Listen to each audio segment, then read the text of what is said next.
This is Charter Local Edition. My name is Brad Pomerance. We are joined again by Corey Gardner. He is a member of the United States Congress. He is the Republican nominee for the United States Senate. We are coming to you from Grand Junction at the Club 20 fall meeting, and I'm glad we're coming from Grand Junction because you represent huge portions of Western Colorado, really, or Eastern Colorado, I should say, really all of Eastern Colorado, but we're on the West now. You know, Congressman Scott Tipton, who represents the Western Slope, we always joke that we surround Denver. So I've got the district that's to the east, he's got the district to the west, but they are massive areas.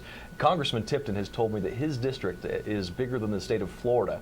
And my district is bigger than the state of South Carolina. Now, Scott always brags if you flatten his district out, it'd be bigger than Texas. Because of the mountains? Because of the mountains, you got it. So talk to me, though, about now that you're traveling throughout the state. I mean, let's put Denver aside for a moment. Right.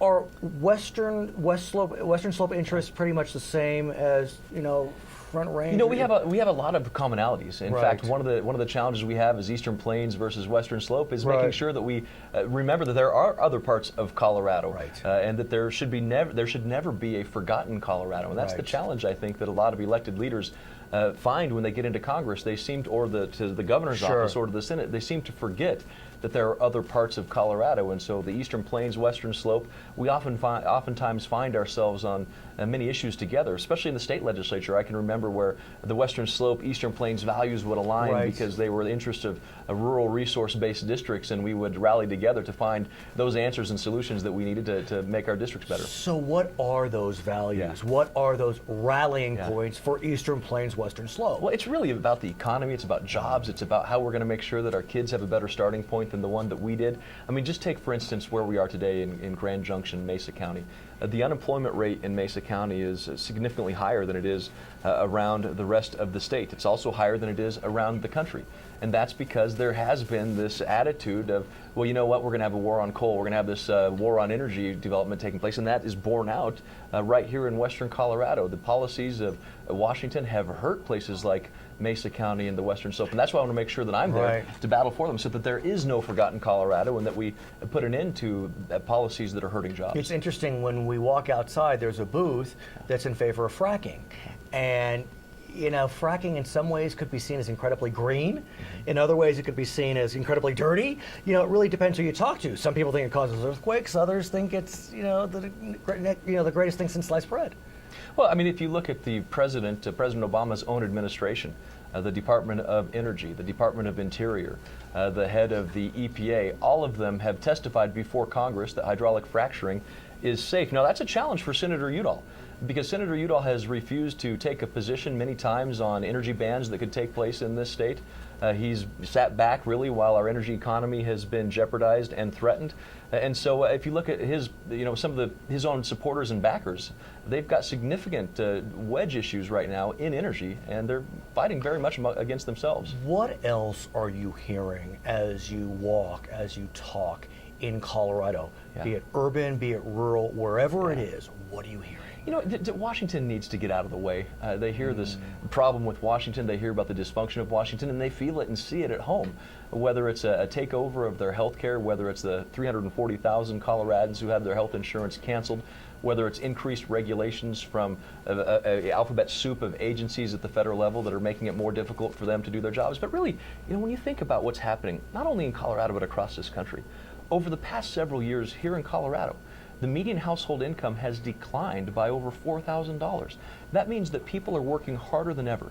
People are working harder than ever, only to find their incomes decline. You mentioned the Obamacare Affordable Care Act, and no doubt it continues to be controversial. But what's interesting is Colorado, which is, the purplest of purple states, had a fairly high sign-up rate for the Medicaid expansion, for the exchange. Per capita, I mean, way up there. We saw in the paper recently that rates are going to drop pursuant to... Well, rates will increase in many areas. In fact, in the Western Slope of Colorado, we'll see some of the highest rate increases over the years in healthcare. But what do you make of this? I don't know, is it a success? Again, anyone could look at numbers, but it does seem that there's a segment of Colorado that kind of jumped on board, and they are now insured. Well, if you think about what you mentioned, first of all, how is the state going to pay for it? The state has no plan on how to pay for a Medicaid expansion when it takes over.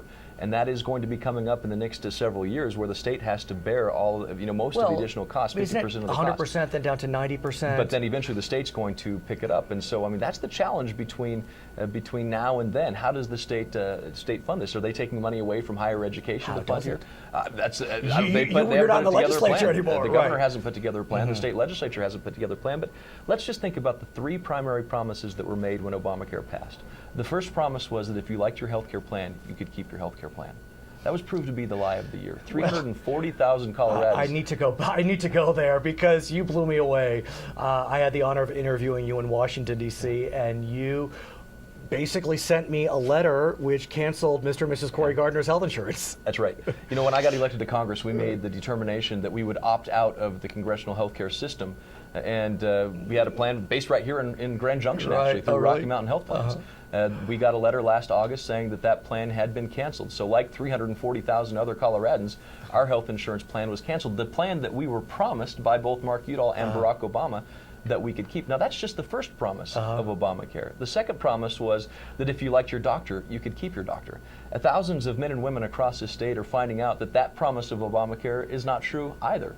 The third promise, that this will lower your cost of health care. We've seen cost of health care increase. That promise simply isn't true. So let's presume Obamacare goes away for whatever reason, however it happens.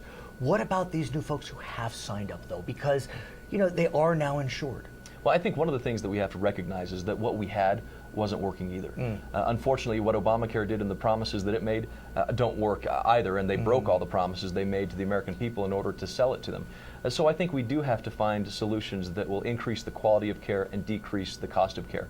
That's why I've introduced legislation to make sure that people with pre-existing conditions have coverage. That's why I've supported measures to allow insurance to be sold across state lines to address tort reform. That's to make sure that we're not driving up the cost of insurance. It's been sometimes cited that as much as 25% of the cost of healthcare can be traced back to defensive medicine practices because of the medical liability concerns. So Cory Gardner wins on Election Day probably means the Republicans have taken back the Senate. Well, I firmly believe that we can be a part of that new majority. And so that means the Republicans control the Senate and the Republicans control the House. And, be careful what you wish for, one could say, in a good sense. What do you do on the healthcare question? Because now you really can do something. Look, we get to work. We get to work on the economy. We get to work on energy. We start getting government out of the way and letting America work by adjusting where we can and working with the president, because the president will still be in office. Right. And so for 2 years, no matter who is in the House, who is in the Senate, the president is going to be there. There's broad bipartisan support to repeal the Independent Payment Advisory Board. That's the board of bureaucrats that determines what kind of health procedures you can have. There's broad bipartisan support to repeal the medical device tax. That's a job-killing tax that's costing jobs right here at home in Colorado. There's broad bipartisan support to restore the hourly work average in Colorado. Obamacare does away with the 40-hour work week. We have a work week now that's less than France. I gotta ask you about foreign policy, because who would have thunk when we met, earlier this year, that foreign policy would be on the front burner? But it is. I mean, we have the crisis in the Ukraine. We have the crisis in the Middle East. Are Coloradans talking to you about that? Is that on top of mind? Absolutely they are. And Coloradans recognize this is an issue of safety and security for people here in Colorado, for people throughout the United States, and for our men and women abroad in uniform serving our nation. Look, the president has made it very clear that his strategy when it comes to foreign affairs is leading from behind. He's said that. Just the other day, he went on national television and said, we don't have a strategy for a group of terrorists that he described as the JV. Well, you know what, Mr. President? The JV is cutting off the heads of American journalists, jeopardizing and targeting places in Colorado like the Air Force Academy, threatening to put a flag over the White House. People like Mark Udall on Aspen Public Radio said that he receives daily intel briefings. He has known what's happening with ISIL. He has known what's been happening, and yet we have no strategy in place. It's unacceptable because it risks the safety of our country. He is Cory Gardner. He is a member of the U.S. House of Representatives. He is a candidate for the United States Senate. My name is Pomerance. It's Charter Local Edition.